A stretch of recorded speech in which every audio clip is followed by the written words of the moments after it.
Hi viewers, welcome to my channel. இன்றைக்கி நம்ம சேனலில் ரொம்ப ஆரோக்கியமான முருங்கைக்கீரை தேங்காய் பால் சாறு எப்படி செய்கிறதுன்னு பார்க்க போகிறோங்க. ரொம்ப சுவையாகவே இருக்கும். நார்மலாக நம்ம சாப்பிட்ற முருங்கைக்கீரை சூப்பை விட இது ரொம்பவே நல்லா இருக்குங்க. வயிற்று புண் பிரச்சனை இருக்கிறவங்க இதை வாரத்தில் ஒரு முறையாவது எடுத்துக்கலாம். சின்ன குழந்தைங்களுக்கு கூட கொடுக்கலாம். ரொம்ப ஹெல்த்தியானதுங்க. வாங்க எப்படி செய்கிறதுன்னு வீடியோ கூட பார்க்கலாம். ஸ்டவ் ஆன் பண்ணி ஒரு அடிகனமான கடாயில் 1 டேபிள் ஸ்பூன் தேங்காய் எண்ணெய் சேர்த்துக்கோங்க. தேங்காய் எண்ணெய் சேர்த்திங்கன்னா டேஸ்ட்டாகவும் இருக்கும், ஹெல்த்தியாகவும் இருக்கும். 1/4 டீஸ்பூன் வெந்தயம், 1/2 டீஸ்பூன் சீரகம் சேர்த்துக்கோங்க. ஒரு 6-7 பல் பூண்டை தட்டி எடுத்து இதோட சேர்த்துக்கோங்க. 3 காஞ்ச மிளகாவை இந்த மாதிரி துண்டாக கட் பண்ணி சேர்த்துக்கோங்க காரத்துக்காக.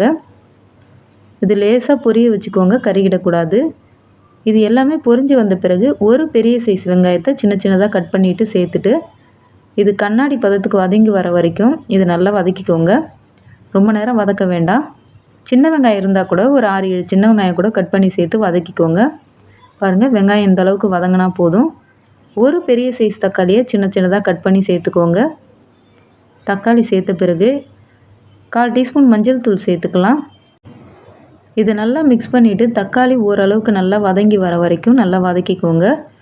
தக்காளி வதங்கி வந்த பிறகு ஒரு 1/2 லிட்டர் அளவு தண்ணி சேர்த்துட்டு தண்ணியை நல்லா கொதிக்க வச்சுக்கோங்க. அதுக்கு முன்னாடி கொஞ்சமாக சூப்புக்கு தேவையான அளவு கல்லுப்பு சேர்த்துக்கோங்க. கல்லுப்பு இல்லைன்னா ஒரு டீஸ்பூன் தூளுப்பு கூட சேர்த்துட்டு தக்காளி லேசாக வதங்கி வந்த பிறகு 1/2 லிட்டர் அளவு தண்ணி சேர்த்துக்கோங்க. தண்ணி சேர்த்துட்டு இதை நல்லா கொதிக்க வச்சுக்கோங்க. பாருங்கள், நான் தண்ணி சேர்த்துட்டேன். தண்ணி சேர்த்த பிறகு இது நல்லா கொதித்து வரட்டும். இந்த தண்ணி பாதி அளவுக்கு லேசாக சுண்டி வர வரைக்கும் மூடி நல்லா கொதிக்க வச்சுக்கோங்க. தண்ணியில் வெங்காயம் தக்காளியோட சாறுலாம் நல்லா இறங்குங்க. இப்போ நல்லா கொதித்து வந்த பிறகு ஓப்பன் பண்ணி பார்க்கலாம். பாருங்கள், பாதி அளவு தண்ணி நல்லா சுண்டி வந்திருக்கு. 2 கைப்பிடி அளவு முருங்கைக்கீரையை நல்லா சுத்தம் பண்ணிவிட்டு வாஷ் பண்ணி வச்சுருக்குங்க. இதோடு சேர்த்துக்கலாம். இதை நல்லா கலந்து விட்டுட்டு இது லேசாக சுருங்கி வர வரைக்கும் இதை நல்லா கொதிக்க வச்சுக்கோங்க. மூட வேண்டாம். இதை அப்படியே நல்லா கொதிக்க வச்சுக்கோங்க. ஒரு 2 நிமிஷம் நல்லா கொதிக்கட்டும். பாருங்கள், இப்போ ஒரு 2-3 நிமிஷம் முருங்கைக்கீரைலாம் நல்லா கொதித்து வந்திருக்கு. இந்த ஸ்டேஜில் ஒரு 1/2 கப் அளவுக்கு தேங்காய் பால் சேர்த்துக்கோங்க. அதாவது பாதி மூடி தேங்காவை நான் ஒரு 1/2 கப் அளவு தண்ணி சேர்த்து நல்லா பிழிஞ்சிட்டு தேங்காய் பால் மட்டும் சேர்க்கணுங்க. தேங்காய் துருவெல்லாம் சேர்க்கக்கூடாது. சேர்த்துட்டு இது லேசாக ஒரு கொதி வர வரைக்கும் கொதிக்க வச்சுக்கோங்க. அதாவது தேங்காய் லேசாக நுரைச்சி வருங்க. அந்த ஸ்டேஜில் அதை நல்லா கலந்து விட்டுட்டு ஸ்டவ் ஆஃப் பண்ணிக்கோங்க.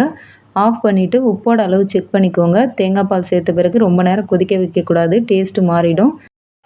அவ்வளோதாங்க, ரொம்ப ஆரோக்கியமான முருங்கைக்கீரை தேங்காய் பால் சாறு ரெடி ஆகிடுச்சு. வயிற்றுப்புண் பிரச்சனை இருக்கிறவங்க வாரத்தில் 2 முறையாவது எடுத்துக்கோங்க. ரொம்ப ஹெல்த்தியானது. வாய்ப்புண் வயிற்றுப்புண் பிரச்சனைலாம் சரியாகுங்க. நோய் எதிர்ப்பு சக்தி அதிகமாகவே இருக்குது. கண்டிப்பாக வீடியோ யூஸ்ஃபுல்லாக இருந்தால் லைக் பண்ணுங்கள், சப்ஸ்கிரைப் பண்ணுங்கள். Bye friends.